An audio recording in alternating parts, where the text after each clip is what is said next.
Assalamualaikum warahmatullahi wabarakatuh. Bismillah, alhamdulillah, salatu wassalamu ala rasulillah wa ala alihi wa sahbihi wa mawala wa man tabi'ahum bi ihsan ila yaumil qiyamah, amma ba'd wa ba'da tahiyyah. Saudaraku, ikhwan fillah yang saya hormati, alhamdulillah kita bisa berjumpa kembali di channel tentang kajian ruqyah. Dan insya Allah pada hari ini saya akan memulai yaitu tentang kajian ruqyah yang merujuk dalam satu kitab, yaitu yang dikarang, yang ditulis, yang disusun oleh seorang syekh, yaitu beliau bernama Syekh Usamah bin Abdul Rauf Ridwan Abu Umar. Yang di sini akan membahas tentang ruqyah dari mulai rukun serta syarat-syarat ruqyah. Saudaraku yang rahmat Allah Subhanahu wa Ta'ala, bahwa kita sudah maklum ruqyah adalah salah satu terapi yang direkomendasikan oleh Rasulullah SAW dalam penanganan tentang penyakit-penyakit, baik penyakit batin ataupun penyakit lahir, baik hisiah ataupun penyakit nafsiyah, bahkan penyakit rohiyah. Tetapi tentunya setiap praktek pengobatan, setiap praktek-praktek terapi tentu ada yang harus dipenuhi tentang syarat-syaratnya. Bahkan di sini Syekh mengatakan akan menjelaskan bagaimana rukun ruqyah ataupun syarat-syarat ruqyah supaya dalam menghasilkan kesembuhan bukan cuma mendapatkan izin Allah, tetapi juga mendapatkan ridho Allah Subhanahu wa Ta'ala.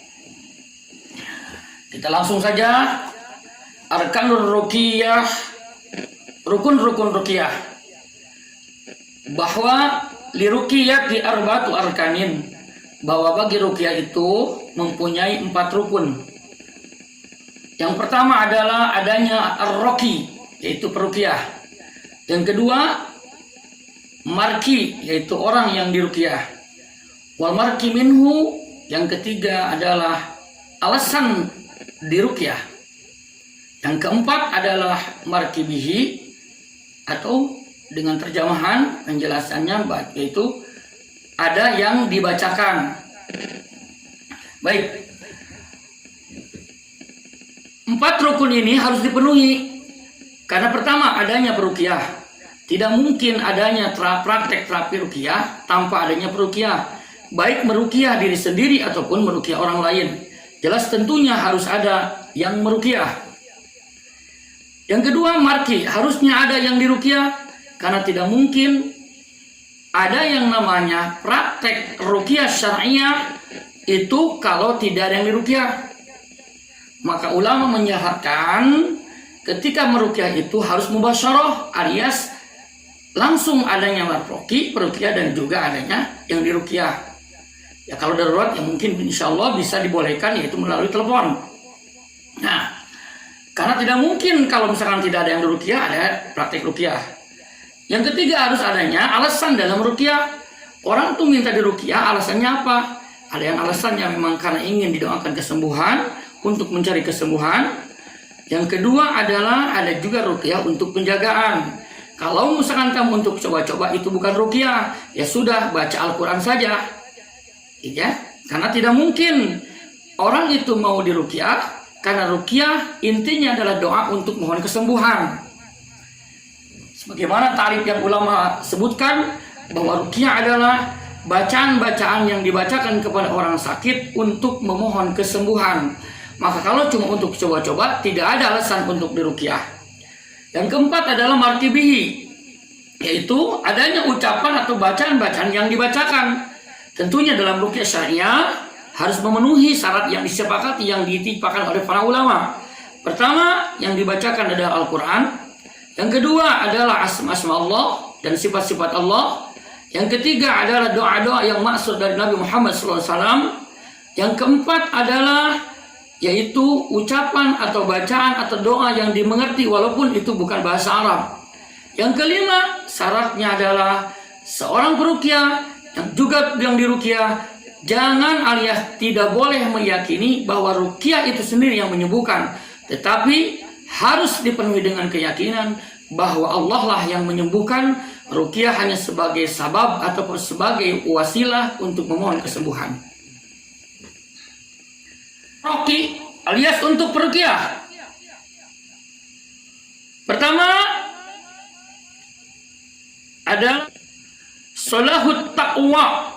As-salahu wa taqwa. Syarat yang dipenuhi oleh ar-ruqi atau peruqyah, as-salah wa taqwa. Soleh dan bertakwa.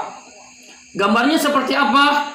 Bi ayakuna min ahlil khairi wasalahi wal istiqomati wal muhafadati ala salawati wal ibadah. Gambarannya orang yang soleh itu adalah adanya dia seorang ahli khair, ahli kebaikan, soleh, istiqomah, menjaga sholat 5 waktu, dan juga menjaga ibadah-ibadah yang lainnya. Singkat kata, peruqyah harus orang yang soleh dan bertakwa, tetapi soleh dan takwanya itu tentunya harus berstandarkan ilmu-ilmu yang syariatkan oleh Allah dan Rasulullah Shallallahu Alaihi Wasallam. Karena tidak mungkin orang bisa soleh, bisa bertakwa sesuai yang diridhoi Allah Subhanahu Wa Taala tanpa berterbodoman dengan dua, yaitu Al-Quran dan Sunnah Nabi Muhammad SAW, juga mencontoh para sahabat dan merujuk kepada penjelasan-penjelasan ulama salafus soleh. Jadi yang pertama adalah kesolehan dan ketakwaan yang harus dimiliki oleh seorang peruqyah.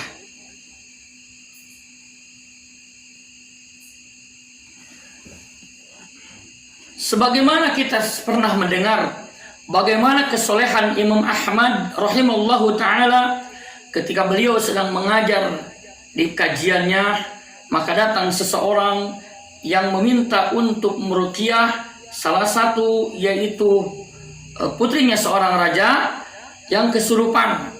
Maka di sana bagaimana yang dilakukan oleh Imam Ahmad?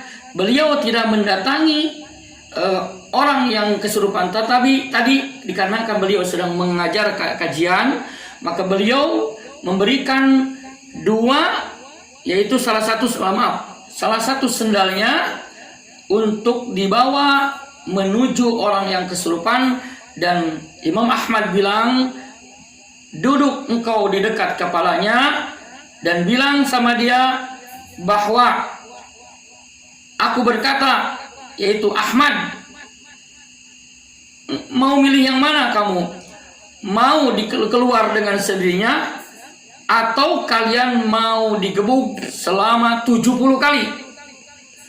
Maka ketika beres berkata seperti itu, alhamdulillah wanita tersebut langsung sadar karena jinnya langsung keluar, dan dia bilang, sama wa ta'ah, aku menurut apa yang diperintahkan oleh Imam Ahmad. Setan tersebut, jin tersebut itu, dia keluar bukan takut dengan sendal atau digebuknya, tetapi dia tahu yang mengatakan tersebut adalah seorang ulama yang soleh. Maka jelas kita ambil kesimpulan, kesolehan dan ketakwaan seseorang peruqyah itu diperlukan dan menjadi syarat sebagai peruqyah. Yang kedua adalah salamatul mu'taqid alias selamat akidah. Dia mempunyai akidah salimah, akidah yang lurus, akidah yang benar. Gambarnya seperti apa? Bikaunir roki ala aqidatis salaf ussalih. Bikaunir roki ala aqidatis salaf ussalih. Wa min husnil mu'taqid ay ya'lam ar-roki an nafa wa dur biyadillah. Qala ta'ala, wa iyamsaska Allahu bidurrin fala kashifa lahu illa huwa wa iyamsaska bi khairin fa huwa ala kulli syai'in qadir. Gambarannya adalah seorang peruqyah harus di atas akidah salafus soleh. Di antara husnul mu'taqid, di antara gambaran seorang peruqyah yaitu akidahnya bagus, dia mengetahui bahwa manfaat dan madarat itu ada di tangan Allah Subhanahu wa taala, di genggaman kuasa Allah Subhanahu wa taala. Sebagaimana Allah berfirman di dalam surat Al-An'am ayat 17, "Wa iyamsasaka Allahu bidurrin fala kashifa lahu." Kalau terhadap kalian Allah menimpakan kemadaratan, fala kashifa lahu, maka tidak ada yang bisa melepas dan menghilangkan kemadaratan itu illa huwa, kecuali Allah sendiri. Wa iyamsaska bi khairin fa huwa ala kulli syai'in qadir. Kalau Allah menimpakan kebaikan kepada kalian, fa huwa ala kulli syai'in qadir, maka Allah Maha berkuasa atas segala hal. Jadi jelas di antaranya selamatnya akidah seorang roki, yaitu dia meyakini madarat, manfaat, sakit dan sembuh itu adalah dalam kekuasaan Allah Subhanahu wa taala. Maka inilah sangat penting bagi seorang peruqyah untuk dimiliki. Apalagi yang lebih jauh lagi, seorang peruqyah harus belajar tauhid yang benar. Bagaimana makna syahadat? Bagaimana makna dua kalimat syahadat? Makna la ilaha illallah, mengetahui rukunnya, mengetahui syaratnya, karena inilah hal penting bekal untuk berdakwah dalam ruqyah syariah. Bagaimana mungkin seorang peruqyah akan menyampaikan tauhid dengan benar sementara dirinya tidak tahu dengan ilmu yang tauhid yang lurus yang sesuai dengan salafus shalih. Maka salat yang pertama ini sangatlah penting bagi seorang peruqyah, yaitu salamatul akidah. Yang kedua adalah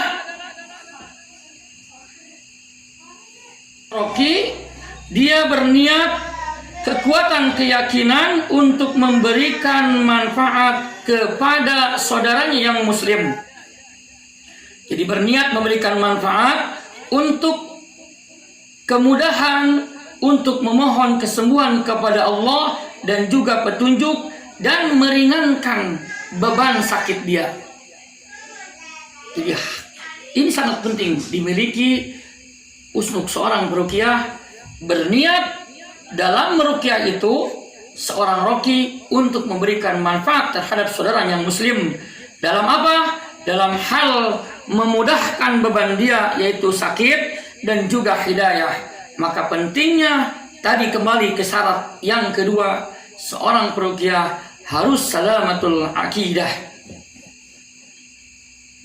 Sebagaimana riwayat hadis sahih yang diriwayatkan oleh An Abi Hurairah radhiyallahu anhu, qala Rasulullah sallallahu alaihi wasallam, man nafasa 'an mu'minin kurbatan min kurabi dunya nabasallahu anhu kurbatan min kurabi yaumil qiyamah.